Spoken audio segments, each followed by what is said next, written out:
नमस्कार, आप देख रहे हैं 4 PM और मैं हूं अभिषेक मिश्रा। देखिए, बिहार विधानसभा चुनाव के नतीजे करीब करीब आ चुके हैं। अगले 1 घंटे 2 घंटे में पूरी तस्वीर साफ हो जाएगी और पूरी तरह से बिहार विधानसभा चुनाव का नतीजा आ जाएगा। अ, कुछ सीटों पर काउंटिंग अभी बाकी है। उम्मीद है कुछ सीटों पर काउंटिंग देर रात तक भी चल सकती है। ये स्थिति परिस्थिति भी आ सकती है, लेकिन ज्यादातर सीटों पर नतीजे आने शुरू हो गए हैं या ज्यादातर राउंड की काउंटिंग हो चुकी है। तो हम चुनाव नतीजों की बात इसलिए नहीं करेंगे, कौन जीता कौन हारा ये तस्वीर अब पूरी तरह से साफ हो गई है और इसमें कोई शक शुबह नहीं है कि बिहार में अब एनडीए सरकार की वापसी हो गई है। बिहार में अब एनडीए सरकार बनने जा रही है और इंडिया गठबंधन की बुरी हार हुई है। और इंडिया गठबंधन में सबसे ज्यादा बुरी स्थिति किसी की रही है तो वो आरजेडी की रही है। आरजेडी की बुरी स्थिति रही है, आरजेडी की बुरी हार हुई है। कांग्रेस 19 सीटों से लुढ़क कर 4 या 5 सीटों पर आ गई है। चूंकि आंकड़े बदल रहे हैं इसलिए 4 या 5 सीट हम बता रहे हैं। और खाता भी नहीं खुल सका है वीआईपी पार्टी का। मुकेश सहनी जो डिप्टी सीएम होने का दावा कर रहे थे, उनका खाता भी नहीं खुला है। हम 3 और विधानसभा सीटों की बात करेंगे, ये सारी जानकारी आप जानते भी हैं, लेकिन हम खास तौर पर 3 विधानसभा सीटों की बात करेंगे कि आखिरकार इन 3 विधानसभा सीटों पर क्या हुआ है। जो बड़ी जानकारी निकलकर सामने आ रही है, बिहार सरकार के जितने मंत्री थे उनका बेड़ा तकरीबन पार लग गया है।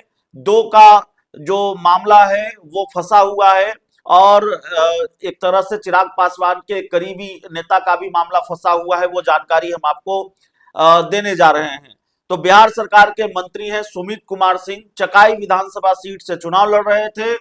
निर्दलीय चुनाव जीत कर आते रहे थे, लेकिन इस बार वो जेडीयू के टिकट पर उम्मीदवार थे। जेडीयू ने उनको उम्मीदवार बनाया था और वो चुनाव हार गए हैं।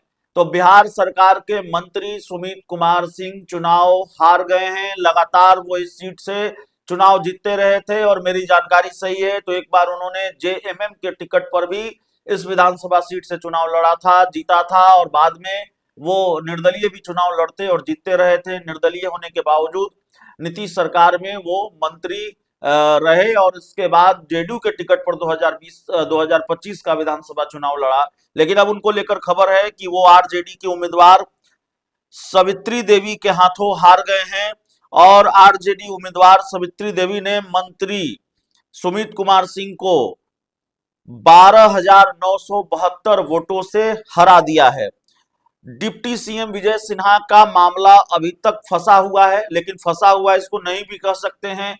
डिप्टी सीएम विजय सिन्हा की सीट फंसी हुई नजर आ रही थी और ऐसा लग रहा था एक वक्त पर कि डिप्टी सीएम विजय सिन्हा कहीं चुनाव हार न जाएं। लेकिन एक डिप्टी सीएम सम्राट चौधरी भारी अंतर से तारापुर विधानसभा सीट जीत चुके हैं। शायद 45 या 48 हजार वोटों के अंतर से वो चुनाव जीते हैं और यहाँ 25,115 वोटों के अंतर से डिप्टी सीएम विजय सिन्हा आगे चल रहे हैं। अब हो सकता है कि जब आप ये वीडियो देख रहे हो तो तस्वीर बदल जाए, इस सीट पर चुनाव का नतीजा सामने आ जाए, क्योंकि बहुत कम राउंड की वोटिंग गिनती बची है इस सीट पर भी। तो डिप्टी सीएम विजय सिन्हा बाल बाल बचे हैं एक तरह से। कई बार वो पीछे होते हुए दिखाई दिए और ये अंदेशा था कि डिप्टी सीएम विजय सिन्हा हार सकते हैं, लेकिन उनकी सीट बच गई है। लखीसराय से उम्मीदवार हैं और अमरेश कुमार जो कांग्रेस के उम्मीदवार हैं उनसे 25,115 वोटों से पीछे चल रहे हैं।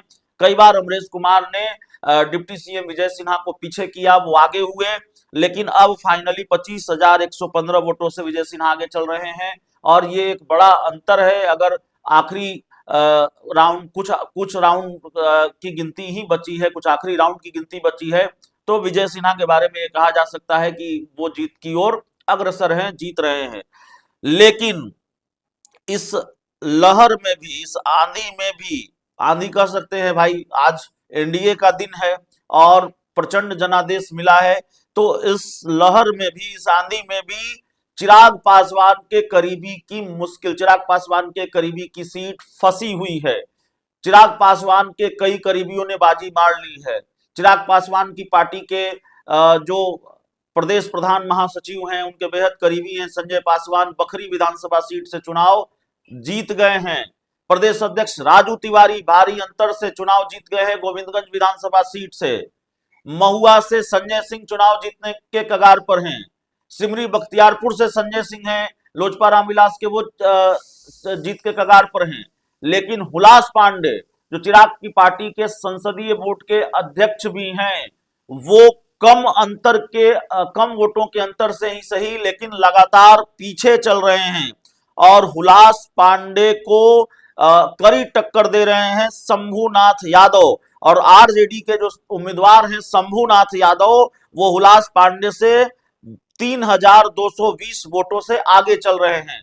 बरहमपुर विधानसभा सीट का ये मामला है। बक्सर की बरहमपुर विधानसभा सीट से उम्मीदवार बनाया था लोजपा रामविलास ने हुलास पांडे को। और हुलास पांडे चिराग पासवान के कितने करीबी हैं, कितने खास हैं, इस बात का अंदाजा इस बात से लगा लीजिए कि जब चिराग पासवान हुलास पांडे के लिए प्रचार करने बरहमपुर विधानसभा क्षेत्र में गए तो उन्होंने कहा कि ये हुलास पांडे हैं, जब अपनों ने मेरा साथ छोड़ दिया था तब ये हमारे साथ खड़े रहे थे। तो चिराग पासवान ने जितनी सीटें लड़ी और उम्मीद के विपरीत ये एग्जिट पोल में भी आ रहा था। हमने भी कई बार कहा कि भाई चिराग पासवान क्या एनडीए की कमजोर कड़ी है, क्योंकि कहीं 4, 5 और 8 सीट उनको जीतते हुए दिखाई दे रही थी, लेकिन 20-22 सीटों पर उनकी जीत हो रही है। लेकिन जो सबसे खास नेताओं में से एक है हुलास पांडे, उनकी सीट फंसी हुई है और हुलास पांडे अभी पीछे चल रहे हैं और संभवतः हार की तरफ भी बढ़ रहे हैं, ऐसा कहा जा सकता है। लेकिन जब तक चुनाव आयोग घोषणा नहीं करेगा किसकी जीत हुई किसकी हार हुई, तो ये कहने की स्थिति में हम नहीं है। लेकिन हुलास पांडे इस वक्त मुश्किल में जरूर हैं। इस पूरी रिपोर्ट में इतना ही। बहुत बहुत धन्यवाद।